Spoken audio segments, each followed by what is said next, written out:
Flight staff calls, police on black woman for package. It's an award for her humanitarian work. The gentle hum of life in the airport terminal buzzed around Emily Carter as she stood near the check-in counter, quietly observing the sea of faces. Her figure was poised yet unassuming, draped in a navy trench coat that offset her warm brown skin. Her braided hair was tied neatly into a bun, a touch of practicality she always carried with her. Despite her unpretentious demeanor, there was a distinct grace in her presence that turned heads, though few lingered long enough to recognize it. Emily adjusted the strap of her leather case, the only item she carried apart from a modest handbag. She preferred to travel light, even after a monumental event like last night's ceremony.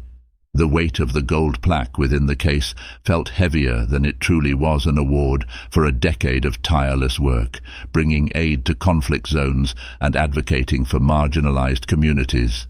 Yet, Emily bore it without pride, seeing it not as a symbol of achievement, but as a reminder of how much work was still left to do. Emily had always been this way, measured, thoughtful, and driven by a quiet strength. She didn't need recognition or applause to validate her efforts.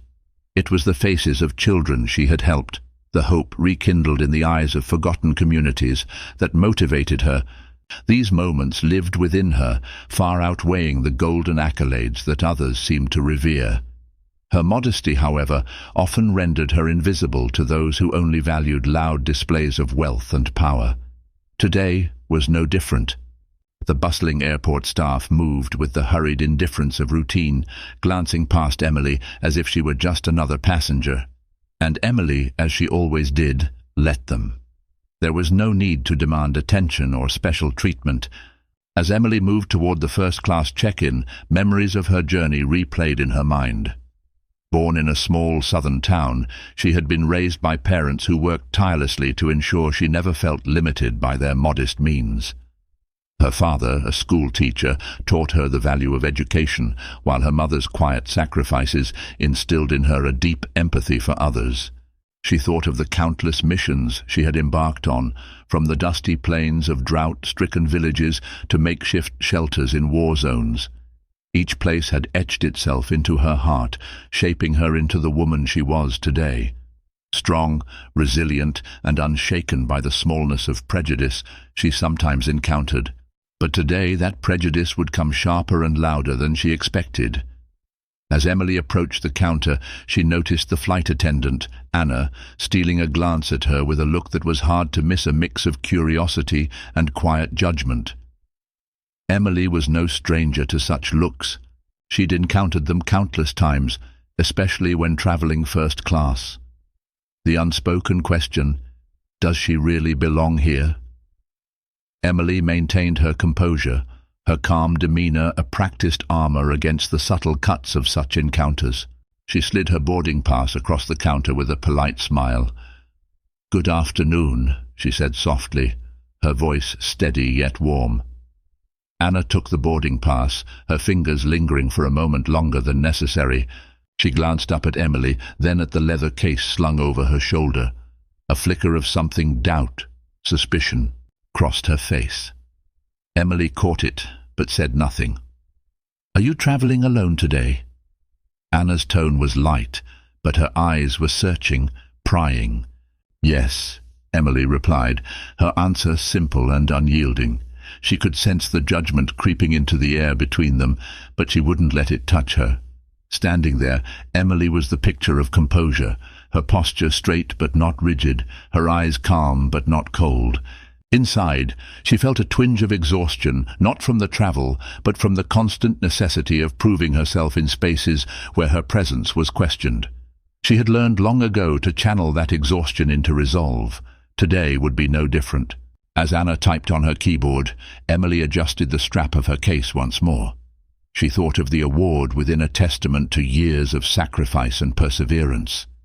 It wasn't the kind of thing she ever flaunted, but in this moment she couldn't help but feel its presence as a silent reminder of her worth, a worth that went far beyond the prejudices of strangers. The airport intercom crackled above her, calling for passengers to board another flight. Emily listened absently, her mind already preparing for the long journey ahead. Little did she know, this was just the beginning of a much longer ordeal. The click of keys at the check-in counter seemed louder than usual, almost deliberate. Emily remained silent, observing Anna as she typed, the woman's fingers moving with a pace that suggested hesitation rather than efficiency. The air felt heavier now, the kind of subtle tension Emily had come to recognize. She had encountered it in boardrooms, customs lines, even at fundraising galas, moments where assumptions were made before words were spoken. Anna glanced at Emily again, her gaze sharper this time, zeroing in on the leather case slung over her shoulder. Her lips pressed together as if she were holding back a question or perhaps an accusation. The pause stretched just a moment too long, enough for Emily to notice. "Is there an issue with my boarding pass?" Emily asked softly, her tone calm but firm. She wasn't confrontational by nature, but she knew the importance of holding her ground in moments like these. Anna looked up, startled, as if caught in the act of something she didn't want to admit. "No, not at all," she said quickly, her voice carrying a forced politeness. But her eyes flicked to the case again. Emily followed her gaze, understanding immediately where this was heading.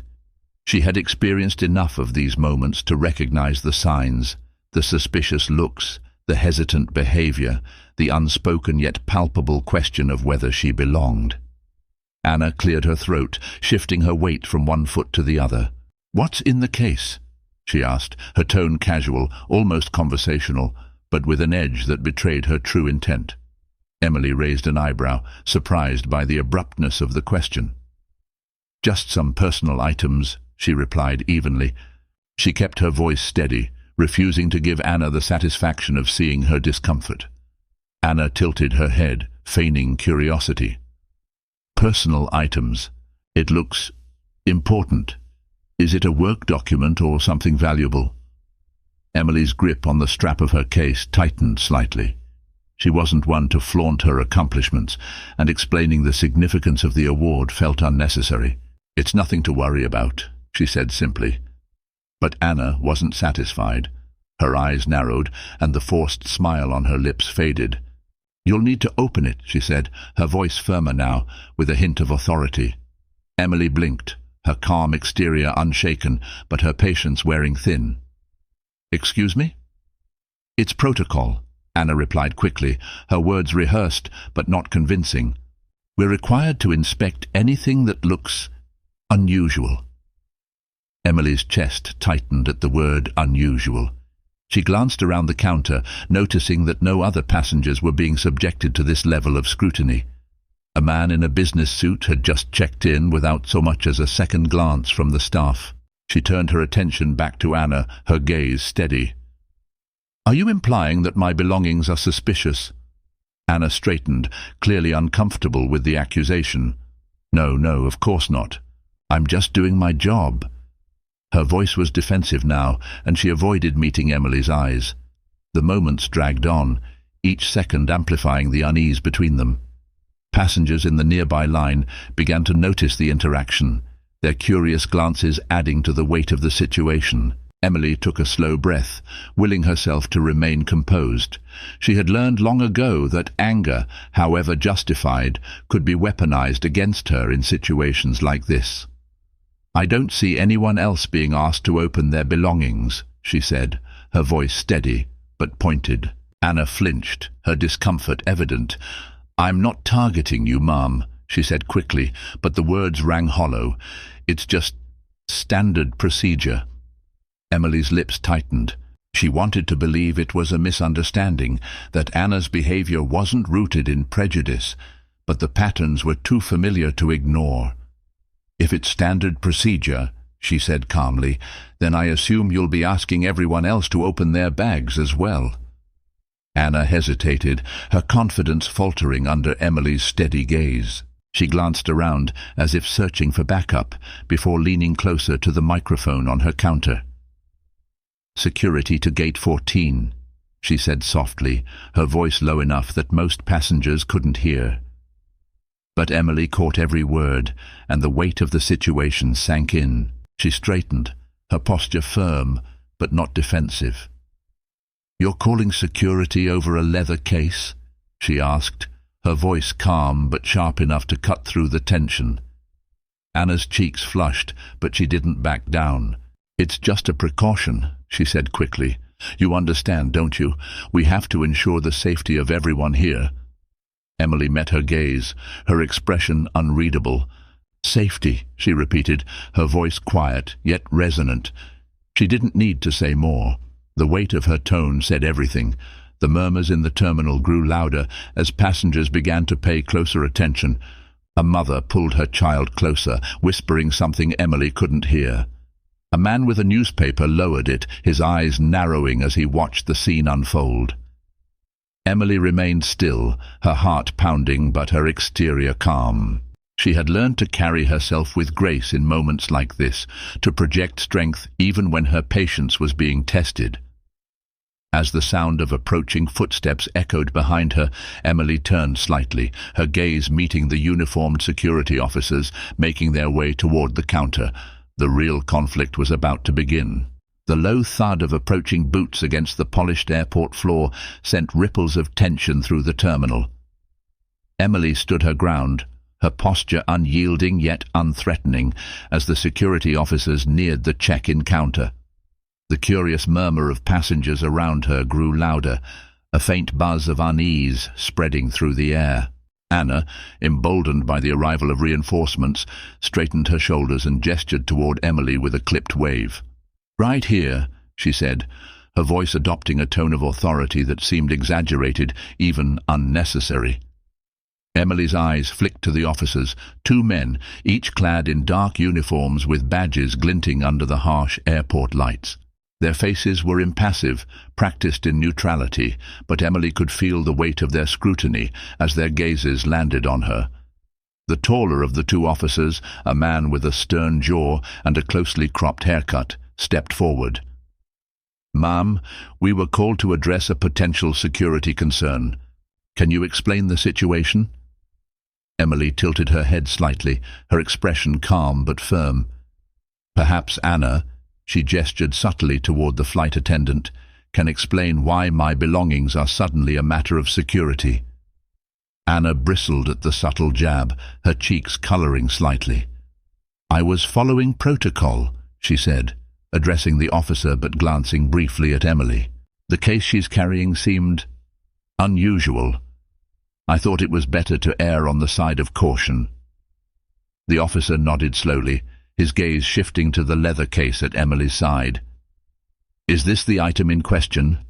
he asked, pointing toward it. Emily lifted the case slightly, her fingers tightening around the strap. "Yes," she said, her voice steady. "It contains personal belongings. I've already passed through standard security screening without issue." Anna, sensing her control of the narrative slipping, interjected.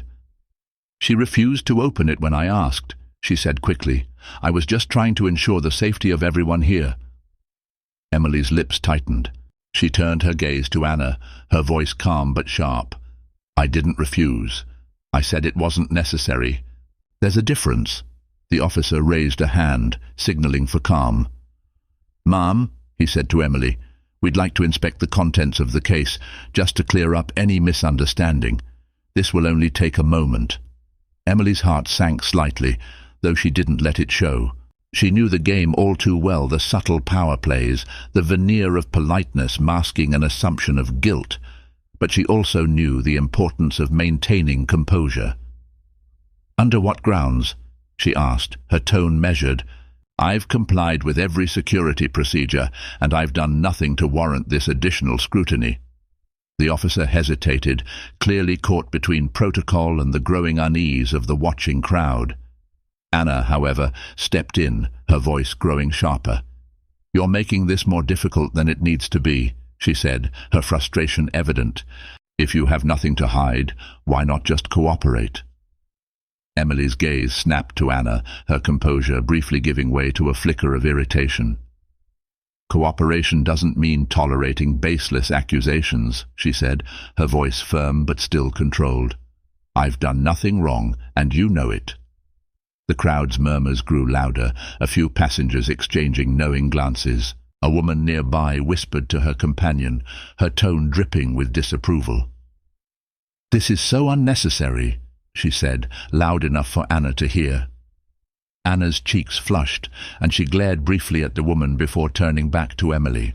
"If you have nothing to hide," she repeated, her voice harder now, "then prove it." Emily stood silently for a moment, her eyes locking with Anna's. The seconds stretched, heavy with tension, as if the entire terminal was holding its breath. Finally, she let out a slow, measured sigh and adjusted the strap of the case on her shoulder. "If it'll put this nonsense to rest," she said quietly, "then fine." She placed the case on the counter and carefully unzipped it, her movements deliberate. As the lid opened, the polished surface of the gold plaque inside caught the light, its engraved lettering shimmering. For a moment, there was only silence. The officers exchanged glances, their expressions shifting from suspicion to surprise. Anna, however, simply stared at the plaque, her lips parting slightly as she read the words engraved on its surface.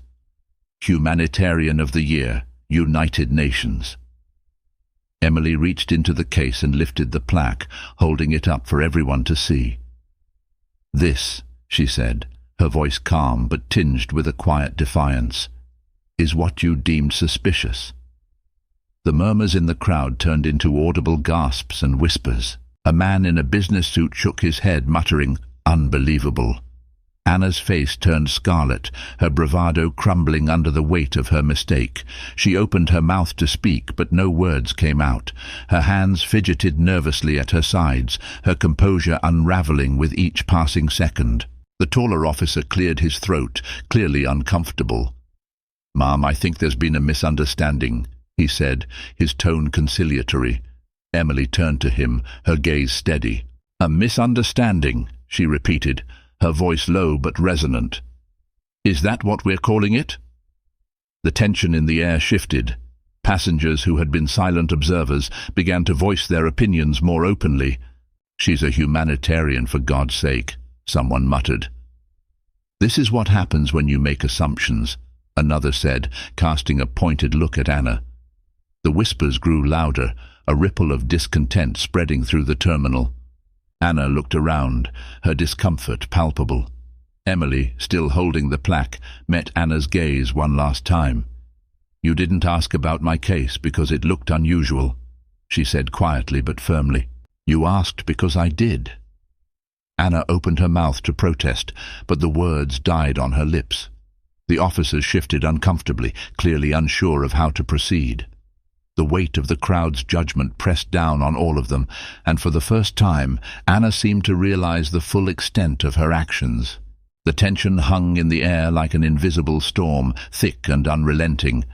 Emily stood at the counter, her posture resolute as she clutched the golden plaque in her hands. Around her, the crowd's murmurs continued to grow, a cacophony of indignation and disbelief at the unfolding scene. From the corner of her eye, Emily saw two uniformed police officers approaching, their purposeful strides cutting through the terminal's bustle. The taller one, Officer Harris, was a middle-aged man with a square jaw and piercing eyes that scanned the scene with practiced precision. His partner, Officer Morgan, a younger, wiry man with a nervous energy, followed close behind. Anna, whose confidence had begun to waver, visibly perked up at their arrival. She stepped toward them, her hands clasped in a show of deference, and gestured toward Emily as if presenting a problem to be solved. "Officers," Anna began, her voice trembling slightly but still clinging to an air of authority, "this is the individual I called about. She was behaving uncooperatively and refused to open her bag when asked." Emily let out a slow breath, her fingers tightening around the edges of the plaque. She watched as the officers shifted their attention to her, their gazes assessing. The familiar prickle of being scrutinized washed over her, but she remained outwardly composed. Officer Harris stepped forward, his boots clicking against the polished floor. He stopped a few feet from Emily, his stance deliberately neutral. "Ma'am," he said, his voice calm but firm, "we're here to address a reported security concern." May I ask for your cooperation in resolving this matter? Emily met his gaze steadily.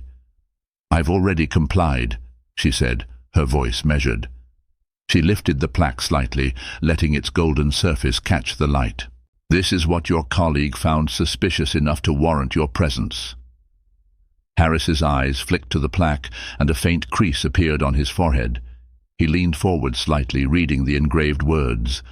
His partner, Officer Morgan, moved closer, peering over his shoulder. A humanitarian award? Morgan muttered under his breath, his tone laced with confusion. Anna, sensing the officer's hesitation, quickly interjected. I didn't know what it was at first, she said defensively. She refused to explain and acted evasively. Emily turned to Anna, her expression a picture of calm incredulity. I acted evasively, she repeated, her voice quiet but sharp, by calmly stating that the contents of my case were personal. Anna flinched at the words, her confidence faltering. Well, it's not just about the case, she stammered.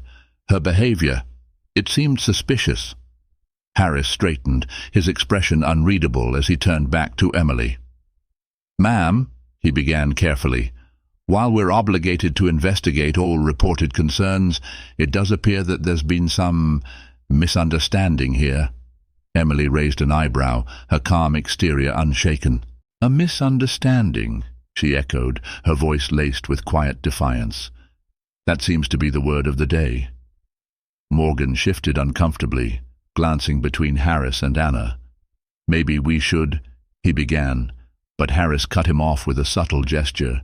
Ma'am, Harris said, addressing Emily directly, if you're willing, we'd like to document this situation for clarity. It's standard procedure in cases like these. Emily studied him for a moment, her gaze unwavering. She could see the discomfort in his eyes, the awareness that this was more than just a routine incident. Finally, she gave a small nod. If it means resolving this without further escalation, I'm willing. As Harris began taking notes, Morgan turned to Anna, his tone more pointed now. Can you clarify exactly why you felt the need to involve us? He asked. Anna hesitated, her confidence visibly crumbling under the weight of the crowd's judgment and the officer's scrutiny. I was following protocol, she said weakly. Her case looked unusual, and I thought it was better to be safe. Morgan frowned, clearly unconvinced. Did she threaten anyone? Raise her voice? Act aggressively? Anna opened her mouth to respond, but faltered. No, she admitted reluctantly, her voice barely audible. The crowd, emboldened by Anna's admission, began to speak louder. This is ridiculous, one man said, his voice cutting through the murmurs. She's clearly being targeted. Absolutely, a woman chimed in. This is racial profiling, plain and simple. Emily remained silent, letting the voices of the crowd speak the truth she didn't need to articulate herself. She had learned long ago that sometimes silence carried more power than words. Harris, sensing the shift in the room's energy, turned back to Emily. Ma'am, we'll ensure that this is properly documented, he said, his tone apologetic. You're free to proceed to your flight. Emily nodded, her composure intact. But as she reached for her case, she paused, her gaze locking on Anna. I hope you'll think twice next time, she said softly, her voice carrying a weight that silenced the entire terminal. Not just about what you assume, but about the harm those assumptions can cause. Anna's face crumpled, the color draining from her cheeks as the gravity of her actions sank in. She opened her mouth to respond, but no words came. Instead, she looked away, her shoulders slumping under the weight of her guilt. The officers stepped aside, allowing Emily to pass. The crowd parted for her, their murmurs of support and admiration following her as she walked toward the boarding gate. Her stride was steady, her head held high, a silent testament to her resilience. As the terminal buzzed with renewed energy, Anna remained rooted to the spot, her hands trembling slightly at her sides. The golden plaque, now etched into her memory, glimmered faintly as Emily disappeared into the distance. The hum of the airport terminal seemed to quiet as Emily's figure receded toward the boarding gates, her poised stride a stark contrast to the chaos she left behind. Passengers lingered, their whispers growing louder in Anna's ears, each one an accusation she couldn't ignore. She handled that with so much grace. An elderly woman murmured, shaking her head, "I wouldn't have been so calm." "Can you believe it?" a man said, his voice tinged with anger. "A humanitarian award, and they treated her like a criminal." Anna stood frozen, her hands gripping the counter as if it might anchor her in place. The adrenaline that had carried her through the confrontation drained away, leaving behind a hollow pit of shame. She could feel the eyes of the crowd on her, their judgment heavy and suffocating. The younger officer Morgan turned back to Anna, his expression a mix of disbelief and irritation. "You really thought that case was suspicious?" he asked, his tone low but cutting. Anna flushed, her gaze darting to the side. "I was just trying to do my job," she muttered. But even she didn't believe her own excuse anymore. Morgan crossed his arms, his voice sharp. "Your job isn't to make baseless assumptions, especially when someone has done nothing wrong. Do you realize how bad this looks? Not just for you, but for everyone involved?" Anna swallowed hard, her throat dry. She had no response. She could only watch as the officers exchanged a look before walking away, leaving her to face the growing resentment of the passengers. One by one, passengers began to voice their thoughts more openly. A middle-aged man with a briefcase stepped forward, his voice stern. "You owe that woman an apology," he said, his words cutting through the tension like a knife. "You didn't just inconvenience her, you insulted her, and all because of what? Your assumptions?" Anna's face burned, but she couldn't bring herself to respond. She tried to focus on the task in front of her, straightening the counter and avoiding eye contact, but the voices kept coming. "It's not enough to just brush this off," another woman said, her tone firm. "People like her face this kind of treatment every day. It's unacceptable." Meanwhile, Emily reached the boarding gate, her mind heavy with the events that had just unfolded. She clutched the golden plaque in her hands, the weight of its meaning conflicting with the bitterness of the moment. Sitting in the quiet of the first-class lounge, she replayed the confrontation in her mind, the condescension in Anna's tone, the quiet humiliation of being forced to defend herself in front of strangers. But as much as it stung, Emily reminded herself of the faces she had helped, the lives she had changed. This wasn't the first time she'd faced prejudice, and it wouldn't be the last, but she refused to let it define her. Back at the counter, Anna's manager, a tall woman named Evelyn with a sharp, no-nonsense demeanor, approached with brisk steps. She had clearly been alerted to the situation and wasted no time in addressing it. "Anna," Evelyn began, her tone clipped, "I've been hearing quite a bit about what just happened here. Care to explain?" Anna hesitated, her mouth opening and closing as she struggled to find the right words. I thought I was following protocol," she stammered. "The case looked unusual, and I wanted to be cautious." Evelyn's eyes narrowed, her voice growing colder. "Cautious? From what I've gathered, you targeted a passenger without any legitimate cause. A passenger who, by the way, happens to be a globally recognized humanitarian." Anna flinched at the sharpness in Evelyn's tone, her head hanging low. "I didn't mean—" Evelyn cut her off. "Intent doesn't erase impact, Anna.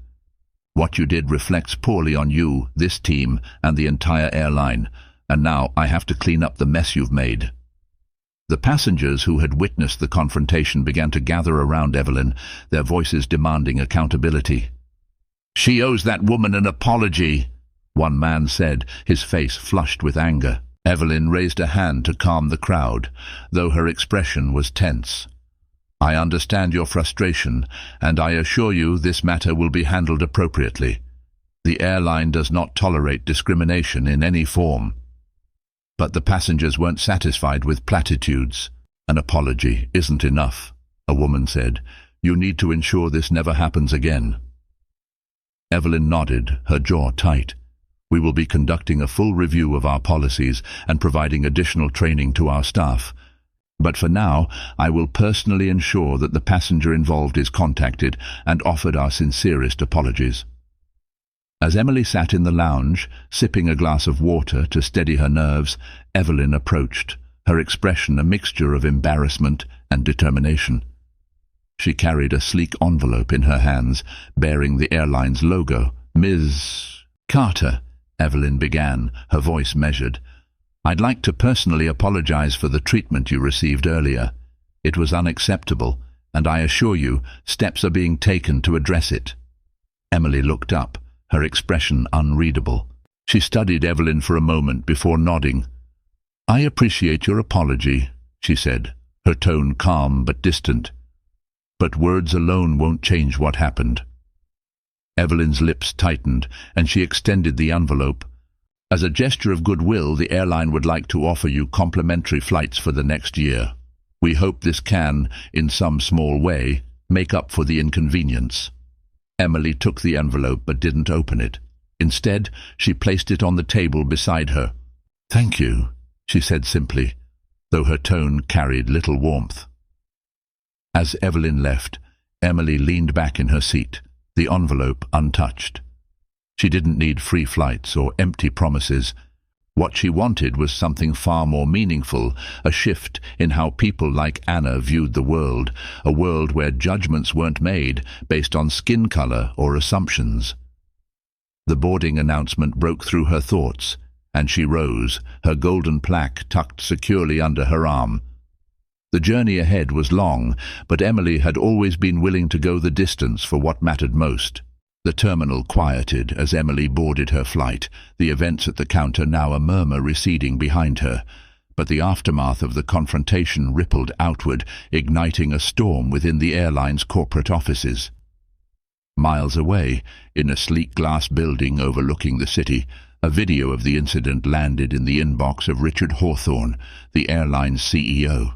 The email's subject line read, "Urgent, Incident at Gate 14, Potential PR Disaster."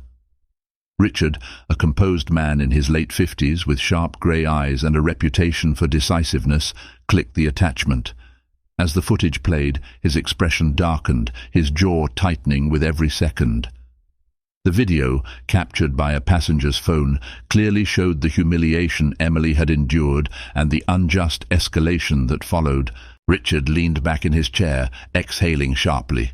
He pressed a button on his desk phone.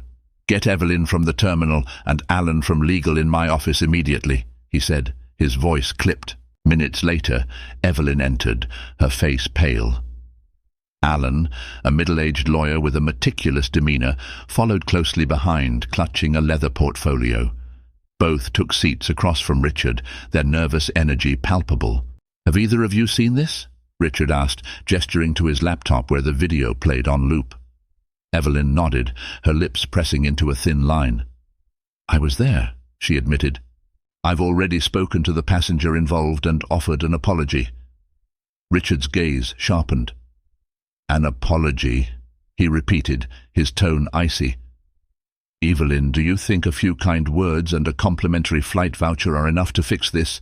This isn't just an inconvenience. This is a failure on every level." Alan cleared his throat, breaking the tense silence. "We need to assess the legal exposure here," he began cautiously. "If Ms. Carter decides to pursue a discrimination lawsuit, the optics alone could be catastrophic. Not to mention, the evidence in this video would make it difficult to defend." Richard slammed the laptop shut, the sharp sound cutting through the room. "Forget the lawsuit for a moment," he said. "What about the damage to our reputation? We position ourselves as an airline committed to diversity and inclusivity. How does this incident fit into that narrative?" Evelyn shifted uncomfortably in her seat. "The employee involved, Anna, acted independently," she said. "We can handle it internally, disciplinary action, mandatory sensitivity training, whatever's necessary." Richard leaned forward, his eyes narrowing. "Handling it internally won't erase what happened. This is bigger than Anna. This is about the culture we've allowed to fester. And now we're paying the price." Richard instructed Alan to draft a formal statement acknowledging the incident and promising corrective action. Meanwhile, Evelyn was tasked with initiating a full investigation into the training and practices at the terminal. Anna, now sequestered in a back office, was the first to be called in for questioning. Her hands trembled as she sat across from Evelyn, her eyes red from tears she hadn't allowed anyone to see. "I didn't mean for any of this to happen," Anna said, her voice shaky. "I was just trying to follow protocol." Evelyn's tone was cold. "Protocol doesn't excuse prejudice. Do you understand the gravity of what you've done? You didn't just embarrass yourself, you embarrassed this entire airline, and you've jeopardized your career in the process." Anna's tears spilled over, her voice breaking. "I didn't realize. I didn't think." "That's the problem," Evelyn snapped. "You didn't think." Meanwhile, high above the clouds in first class, Emily sat by the window, gazing out at the endless expanse of sky. The golden plaque rested in her lap, its polished surface reflecting the faint glow of the cabin lights. Despite the quiet around her, Emily's mind was anything but still. She replayed the confrontation over and over, the sting of Anna's suspicion still fresh. Yet, beneath the frustration, there was a familiar resilience. This wasn't the first time she'd faced such prejudice, and she doubted it would be the last. But every experience like this only strengthened her resolve to fight for change. A flight attendant approached, her demeanor markedly different from Anna's.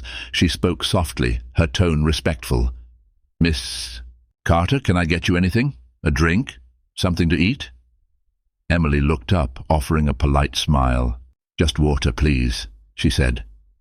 As the attendant left, Emily thought about the people in the terminal who had spoken out on her behalf. Strangers who had seen the injustice and refused to stay silent. It was moments like those that gave her hope, that reminded her that change was possible, even if it came slowly. Back at the airline headquarters, Richard finalized the statement, choosing each word with care. He knew that every syllable would be dissected by the media, by activists, by millions of people who would see the incident as emblematic of broader systemic issues. The statement was released within hours, acknowledging the failure and promising accountability. It was accompanied by a direct apology to Emily, which Richard ensured was sent to her personally. As Emily disembarked at her destination, her phone buzzed with a notification. Opening the email, she read the CEO's words carefully. The apology was well written, sincere in tone, and included a commitment to supporting her humanitarian efforts through a significant donation. Emily closed the email and placed her phone in her bag. While she appreciated the gesture, she knew the real test would be in the actions that followed.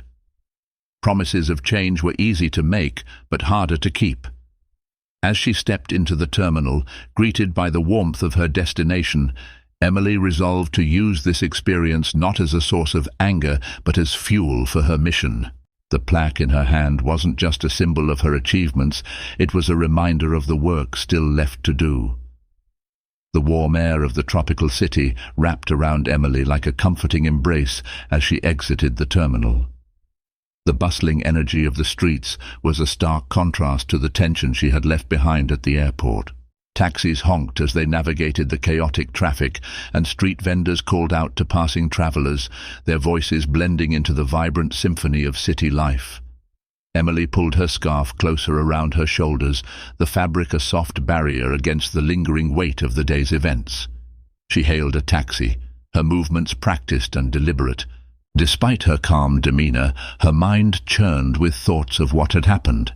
As the taxi wove through the crowded streets, Emily gazed out the window, her expression contemplative. The neon signs and bustling pedestrians blurred together, her thoughts turning inward. She replayed Anna's condescending tone, the pointed stares of the officers, the murmurs of the passengers. It wasn't the first time she had experienced such prejudice, but the sting of it never faded completely. Her phone vibrated in her bag, breaking her reverie. Pulling it out, she saw an email notification from the airline's CEO, Richard Hawthorne. She hesitated for a moment before opening it. The words were carefully chosen, each sentence crafted to convey remorse and a commitment to change. Richard acknowledged the failure of his staff and took personal responsibility for the incident.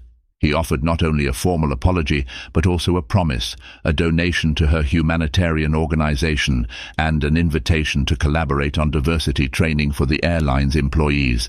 Emily's brow furrowed as she read. While the gesture was appreciated, she knew the weight of empty promises. Words, no matter how well-intentioned, could not undo the harm caused. Yet she also recognized an opportunity, one that could potentially spark real change. The taxi pulled up to a small but elegant hotel nestled in the heart of the city. Emily stepped out, the sound of her heels clicking softly against the cobblestone driveway. The doorman greeted her warmly, taking her suitcase as she made her way inside. In the quiet of her suite, Emily set her golden plaque on the desk, its gleaming surface catching the soft light of the room. She sat down beside it, her fingers tracing the engraved letters. The award was a testament to her work, but it also served as a reminder of the uphill battle she faced, not just in war zones or disaster areas, but in everyday spaces where prejudice lingered. After a moment of contemplation, Emily picked up her phone and dialed a familiar number. The voice on the other end answered quickly, warm and full of concern. "Emily, how are you? I saw the news. Are you okay?" It was Claire, her closest friend and fellow activist. Claire had been a constant presence in Emily's life, her fiery passion a complement to Emily's quiet resilience. "I'm fine," Emily said, her voice steady but tinged with weariness. "It wasn't the first time, and it won't be the last. But this time, I want to do something about it." Claire's tone turned serious. "What are you thinking?" Emily glanced at the email on her phone. The airline's CEO reached out. He wants to collaborate on diversity training for their staff. "I'm considering it." Claire paused, her silence thoughtful. "It could be a chance to make a real impact," she said finally. "But only if they're truly committed to change." Emily nodded, her resolve solidifying. "I'm going to set conditions," she said. "If they're serious, I want full transparency. I want to be involved in the process from start to finish, and I want to ensure this isn't just a PR stunt." Claire's voice warmed with approval. "That's the Emily I know. Hold them accountable." They spoke for a while longer, discussing the logistics and potential challenges of such an initiative. By the time they hung up, Emily felt a renewed sense of purpose. Emily turned to her laptop, opening a blank email. Her fingers hovered over the keys for a moment before she began to type. Each word was deliberate, her tone firm but respectful. She outlined her expectations clearly. Comprehensive diversity training, a public acknowledgement of systemic issues, and a commitment to long-term change. She reread the email twice before sending it, her finger lingering over the send button for just a moment. When it was done, she leaned back in her chair, a quiet satisfaction settling over her. The next morning, as sunlight streamed through the window, Emily prepared for a day of meetings with local partners for her humanitarian projects. But even as she focused on her immediate work, the events at the airport remained at the forefront of her mind. She knew the path ahead would be challenging. Changing an institution's culture was no small task, and there would undoubtedly be resistance. But Emily had spent her life facing challenges head-on, and this would be no different. The golden plaque on the desk caught her eye as she gathered her things. She picked it up, her reflection shimmering in its polished surface. It wasn't just a symbol of her past accomplishments, it was a reminder of the power she carried to shape the future. As she stepped out into the bustling streets, Emily felt a renewed sense of determination. The incident at the airport had been a moment of pain, but it had also become a catalyst for action. And Emily, with her quiet strength and unwavering resolve, was ready to turn that pain into progress. The world wasn't perfect, but she was determined to leave it better than she had found it. One step, one conversation, one act of courage at a time. The email Emily had sent the night before set off a series of events she could scarcely have imagined. Within hours, Richard Hawthorne, the CEO of the airline, responded with an unequivocal acceptance of her terms. He promised full transparency and a commitment to real, systemic change. His swift reply surprised Emily, not because she doubted his sincerity, but because such enthusiasm for meaningful action was rare in her experience. By mid-morning, news of the airline's collaboration with Emily began to spread. A press release detailed the airline's partnership with a humanitarian organization to implement comprehensive diversity training across all levels of staff. It also acknowledged the failures exposed in the airport incident and pledged to establish ongoing initiatives to address racial prejudice within the company. The release struck a chord with the public. Within hours, social media platforms buzzed with reactions. Hashtags like "Justice with Emily" and "Airline Accountability" trended worldwide.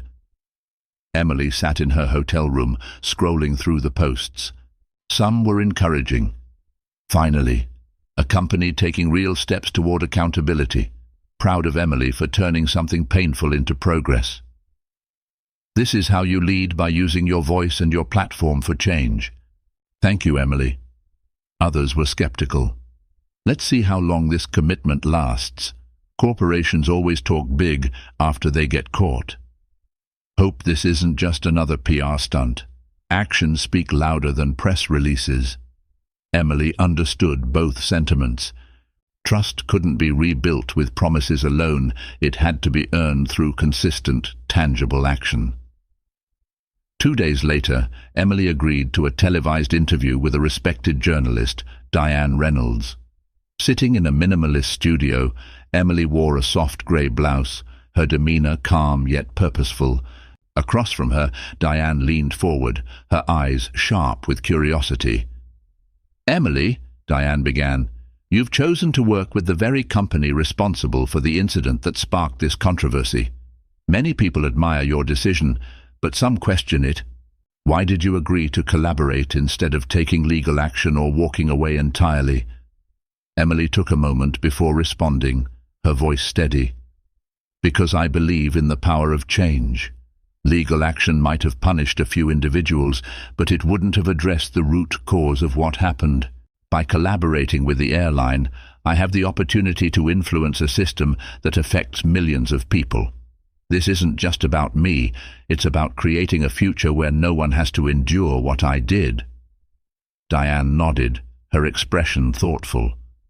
Some critics say corporations often make promises like this to save face, only to fall back into old patterns once the public's attention moves on. How do you plan to hold them accountable? Emily leaned forward slightly, her tone firm. Accountability starts with transparency. I've made it clear to the airline that this can't be a one-time initiative. There will be follow-ups, measurable outcomes, and public reporting. And if they fail to deliver, I won't hesitate to call them out. The interview aired that evening, drawing millions of viewers. Emily's words resonated deeply, sparking discussions in homes, workplaces, and classrooms. News outlets covered the story extensively, framing Emily as a beacon of resilience and a catalyst for change. Community leaders and activists praised her approach. Emily Carter is showing us what it means to lead with grace and determination. Her collaboration with the airline could set a new standard for corporate accountability.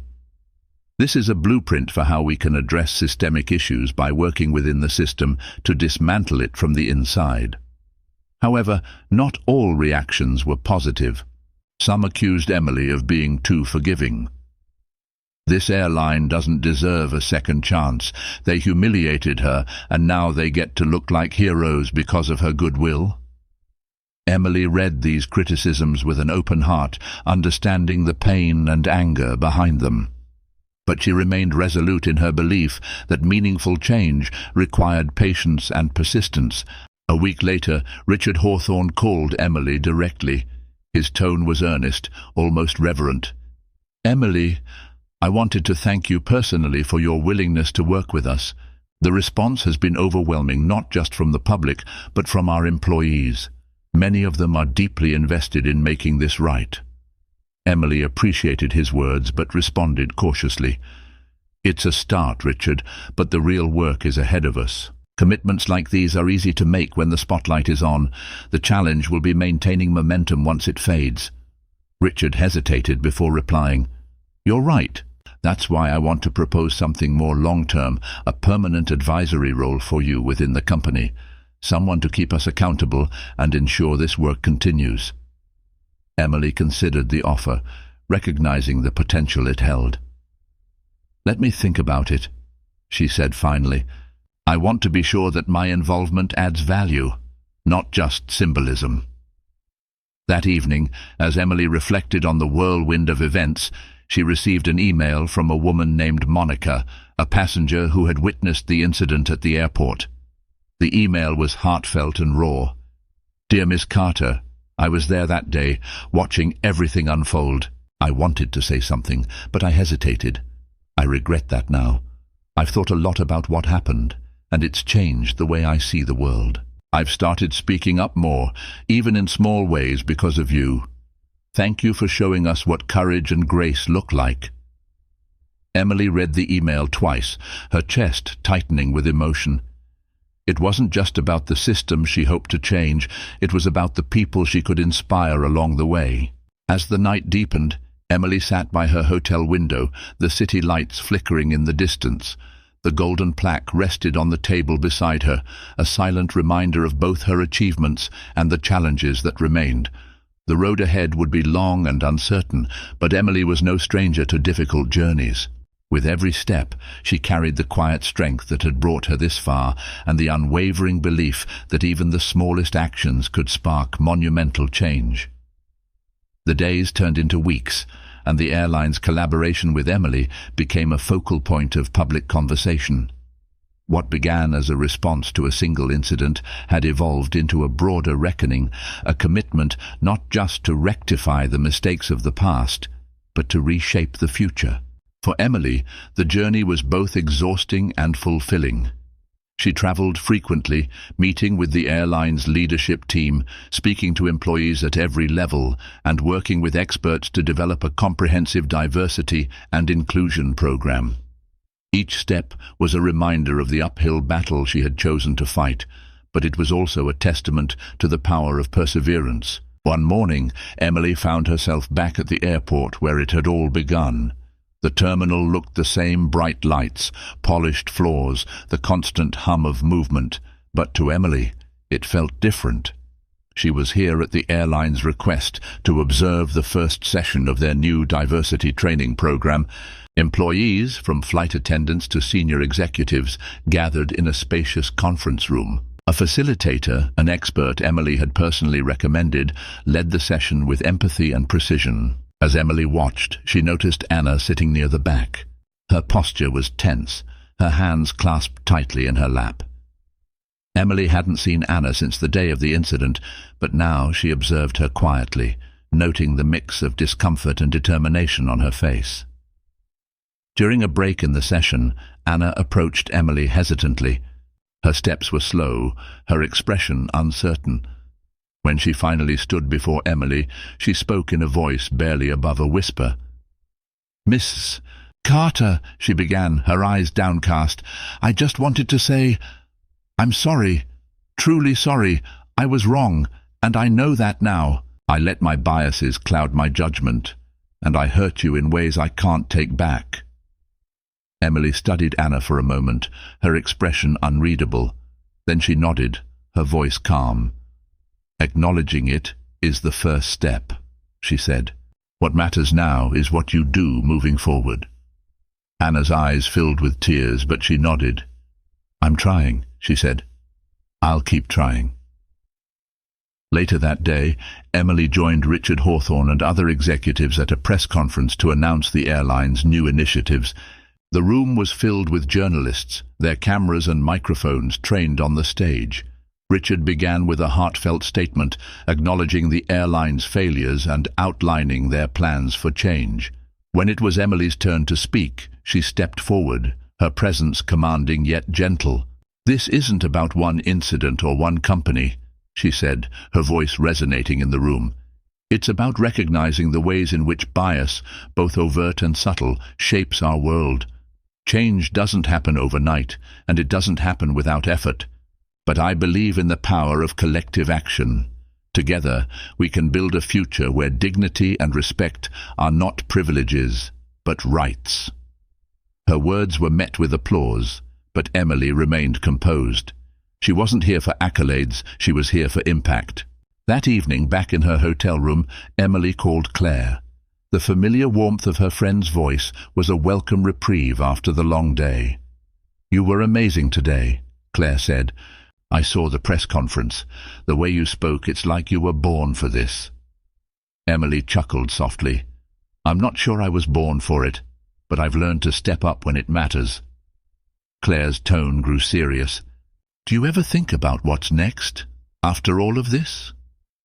Emily leaned back in her chair, staring out at the city lights. "I do," she admitted. "This work isn't something that ends. There's always more to do, more people to reach, more systems to change. But for now, I'm focusing on what's in front of me, one step at a time." In the weeks that followed, the impact of Emily's collaboration began to ripple outward. Other companies, inspired by the airline's actions, reached out to Emily, seeking guidance on implementing similar programs.